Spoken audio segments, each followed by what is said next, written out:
Olá, pessoal! Como vocês estão, meus queridos? Tudo bem com vocês? E olha o que aconteceu. Já chegamos numa outra quarta-feira. Você fecha os olhos, é quarta, daqui a pouco já é domingo, daqui a pouco já é a outra quarta e a nossa vida tá nessa pegada aí. Hoje já é dia 5 de agosto, meu Deus do céu. Aí você fecha o olho e você pensa, meu Deus, o que que eu fiz esse ano? Você não lembra, você não parou, você trabalhou o tempo todo, você correu e você não tem assim alguma coisa. Então, hoje, a primeira coisa que eu quero falar para vocês aqui é: tentem colocar no papel, tentem mensurar, tentem ponderar o que você fez para você neste ano. Que nós temos aí um pouco mais de 4 meses para chegar no Natal. Nós temos um pouco mais de 2 meses para chegar nas eleições. E aí você fala, meu Deus, o que aconteceu esse ano? Eu não tenho uma ideia do que eu fiz, do que aconteceu. Então, por quê? Porque nós estamos numa pegada de não termos foco nas coisas. A nossa atenção ela está com muita abstração e com muita... tá tudo desfocado e está tudo muito... nós não estamos tendo condições de entender quais os nossos objetivos, quais as estratégias que a gente tem para atingir esses objetivos. E o meu trabalho aqui hoje é falar a respeito de uma coisa com vocês que é uma coisa assim, ó, absurda, que a gente vê o tempo todo e que muitas pessoas elas querem dizer que não existe. Mas existe sim, tem muita força e é uma força que não é uma força boa, é uma força de destruição. Então, o tema do meu programa hoje é: a inveja existe? E aí nós vamos conversar um pouco hoje sobre esta tão escondida e maltrapilha que é a inveja. As pessoas elas teimam em querer se enganar, que ela não existe, mas ela existe sim. Aí você fala assim, olha, a inveja matou Caim. Tem essa frase lá, né? A inveja matou Caim. Sim, justo, matou mesmo. Mas antes de matar Caim, sabe quem ela matou? Abel. Se ela matou Abel antes, seja que o Abel era o objeto. Ele era o invejado. Então nós precisamos entender onde é que nós estamos nessa história e nós precisamos entender como é que nós vamos nos posicionar. Porque é assim também. Às vezes, as pessoas elas podem confundir inveja com admiração. Então, mas para que eu trouxe esse tema hoje? De onde que ele caiu? De onde que ele surgiu?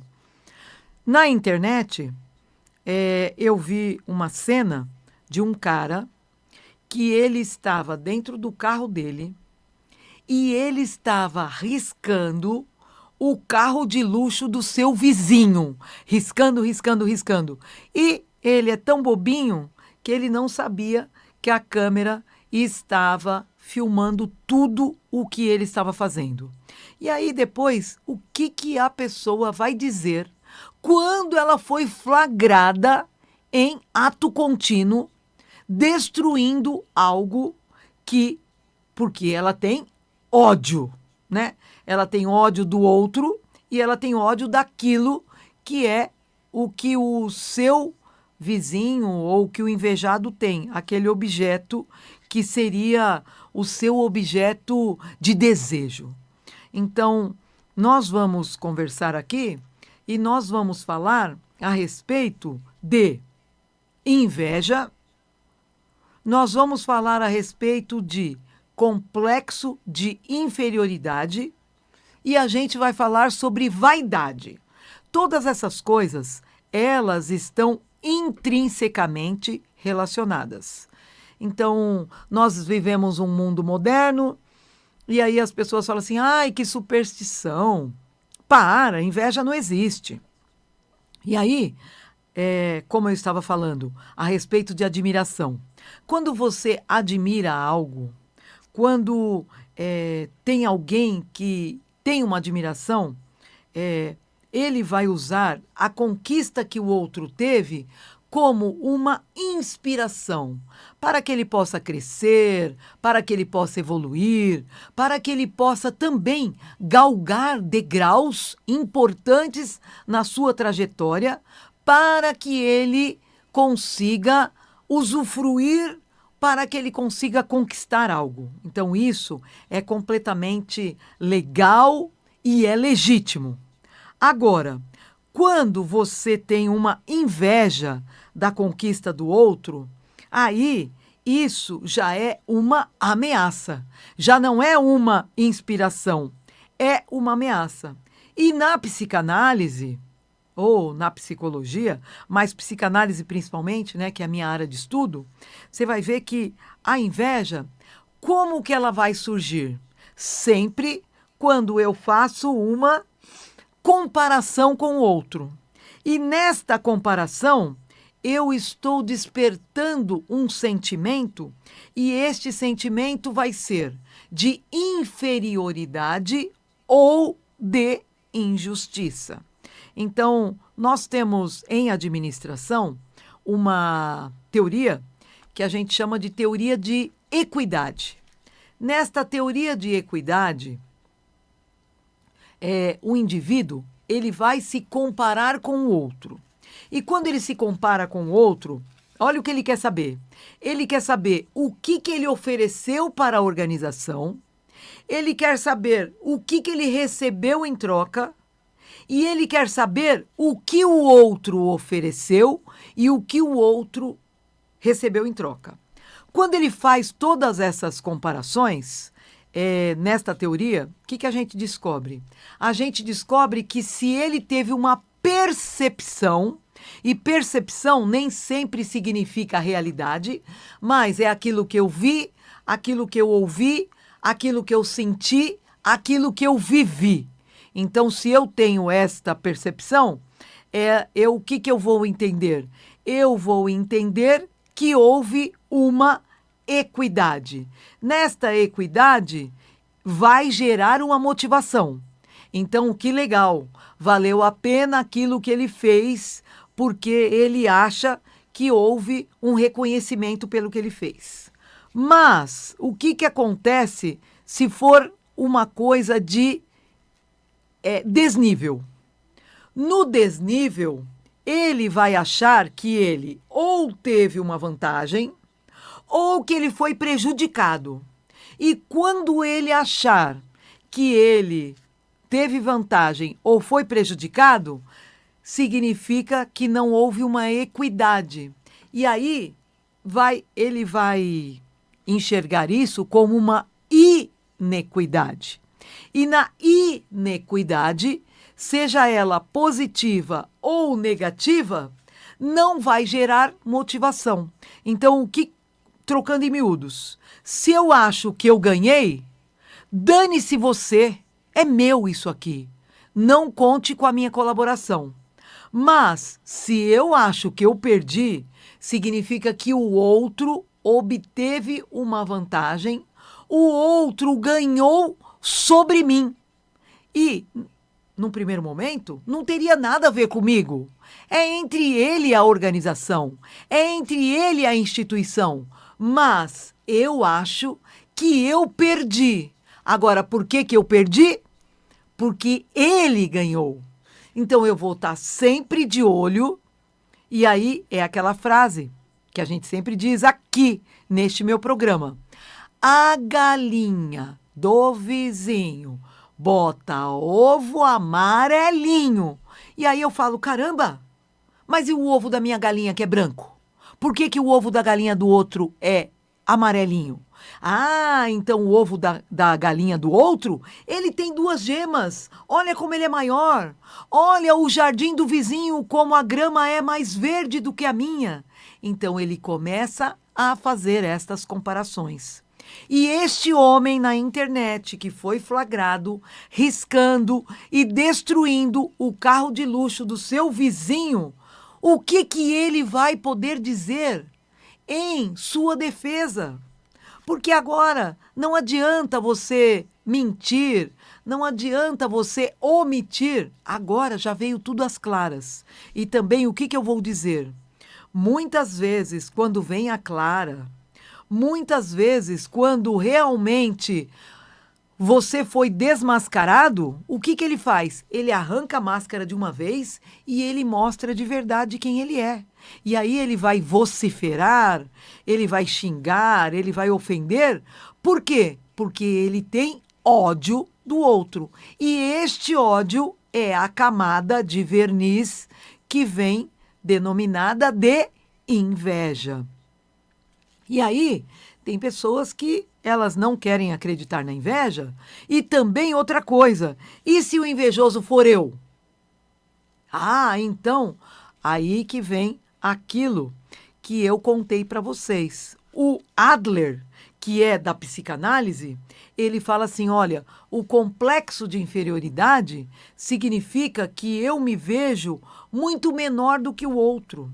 E o outro conseguiu conquistar algo que eu não me acho à altura de conseguir aquilo. Então, como eu não me acho à altura, como eu não me considero em condições daquilo, então eu me sinto injustiçado. Eu me sinto inferiorizado. E uma coisa que o Adler faz também, que é muito legal, ele fala assim, ó, cada vez que alguém se coloca numa situação que ele é o sensacional, que ele é o insuperável, que ele é o ególatra do lugar, significa o quê? Que ele tem aquela juba do leão, sou eu, o bonzão. Aquilo que ele quer se colocar como superior, na verdade ele se coloca como superior porque ele tem este complexo de inferioridade. E aí, o que ele vai fazer? Como ele se sente menos, como ele se sente inferior, ele vai tentar destruir o outro por meio de palavras, por meio de críticas, ele quer destruir a reputação do outro, ou por meio de sabotagens. E o último degrau dele de maldade, de malignidade, qual é? Vai ser o degrau naqueles casos extremos onde ele vai fazer a destruição. E pode ser a destruição do outro ou daquele bem ou da conquista do outro. Porque aquele bem ou conquista do outro vai simbolizar algo que eu acredito que eu não tenho, que eu não posso ter, que eu não tenho a capacidade ou a competência de atingir. E aí, a gente acha que a forma mais saudável de lidar com a inveja é fingindo que ela não existe, é negando a sua existência. Mas o que eu entendo? Eu entendo que a inveja, ela vai revelar cada vez mais sobre a pessoa. Então tem gente que ele não sabe cuidar da sua vida. Ele não sabe construir aquilo que é seu. Ele está sempre de olho no que o outro está fazendo, no que o outro está ganhando, no que o outro está conquistando, para que ele possa querer manchar, para que ele possa falar mal do outro, para que ele possa destruir a imagem do outro. Por quê? Porque o outro é tudo aquilo que eu não consigo ser. Só que esta é a pior das estratégias. Por que é a pior das estratégias? Porque quanto mais eu quero só cuidar da vida do outro, eu não consigo conquistar o meu. Eu não consigo construir a minha. E eu ponho na mente que quanto mais eu destruo o outro, mais eu me coloco lá em cima. Então aí o que vai aparecer? Vai aparecer que, além da inveja estar ligada a complexo de inferioridade, ele também está ligado àquela vaidade, a colocar sempre que eu sou o bonzão. Então, você sendo bonzão, que é o bom da boca, que é a última bolacha do pacote, que é você toda hora tentando trazer para si, olha como eu sou, olha o que eu conquistei, olha a minha beleza, olha a minha atitude, olha a minha riqueza. Isso significa que você está se colocando lá no alto e você, olha o que você está fazendo. Você também está se colocando como refém da situação. Você é uma vítima que se colocou como viciado em receber elogios, viciado em ter os seus fãs, em ter os seus seguidores, em ter os discípulos ou ter os alunos. Então, isso daí é uma forma de você querer maquiar, de você querer tentar colocar uma coisa, uma capa, um filtro de que você é o bom, porque você está querendo, na verdade, sair deste lugar de que você não consegue, que você não entende e que você não pode. E aí esta impotência, esta certeza de que o outro é mais do que eu, o que vai acontecer? Eu começo a querer destruir completamente a conquista do outro e quanto mais eu quero destruir a conquista do outro, muito mais eu estou me distanciando da minha própria conquista. Eu não estou trazendo para mim uma coisa boa. Eu estou trazendo para mim um sentimento de que eu não posso mesmo. E aí, quanto mais vem essa raiva, quanto mais vem essa impotência, quanto mais vem essa tristeza, essa dor, é um sofrimento, é uma dor física que ele sente porque ele não consegue, porque ele não pode. E aí, o que acontece na psicanálise? A destruição do objeto, que quem fala sobre isso? Melanie Klein. E a Melanie Klein, quando ela fala dessa destruição, ela fala assim, ó, o impulso invejoso, ele busca estragar, manchar ou roubar o valor do bem do outro, para que o ego sofra menos com a própria falta percebida. E aqui, o que a gente vai falar? Muitas vezes, a gente também pode querer confundir inveja com ciúme.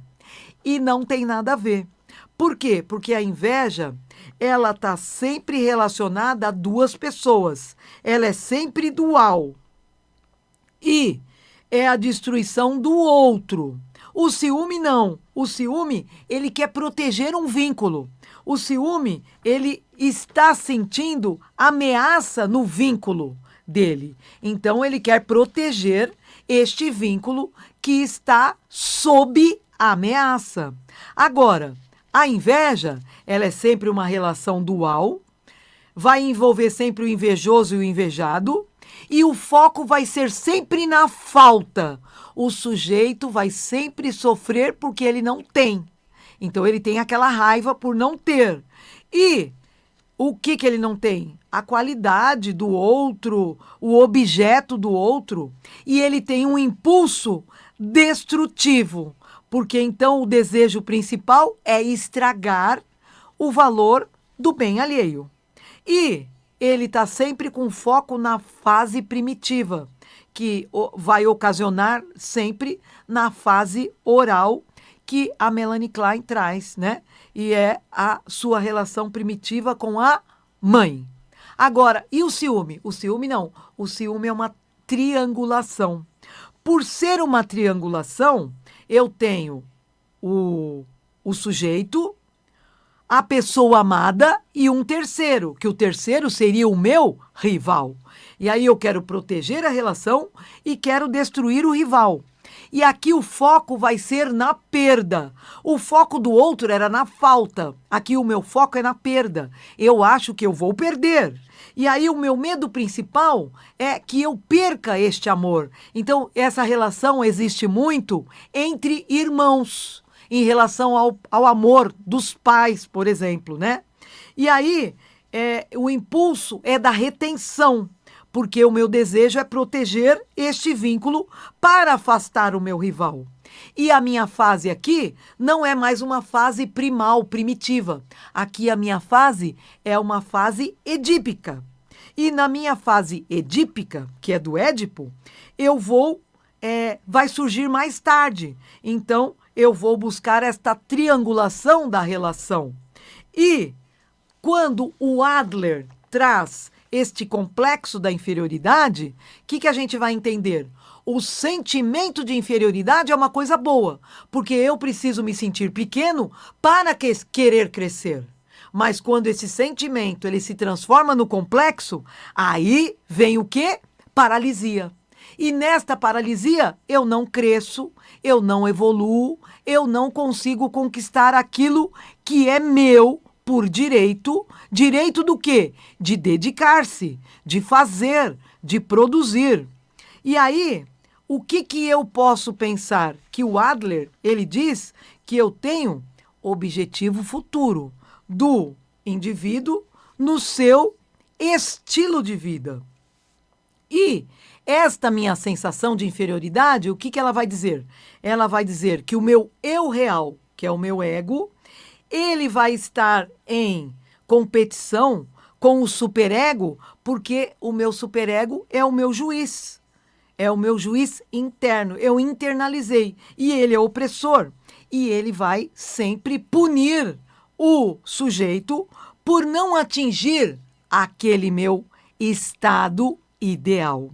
E como eu estou sempre nesta comparação constante, eu quero sempre buscar o meu valor unicamente comparando com o sucesso alheio, com o sucesso do outro. E aí eu sempre vou buscar também, segundo Adler, esses líderes dominantes.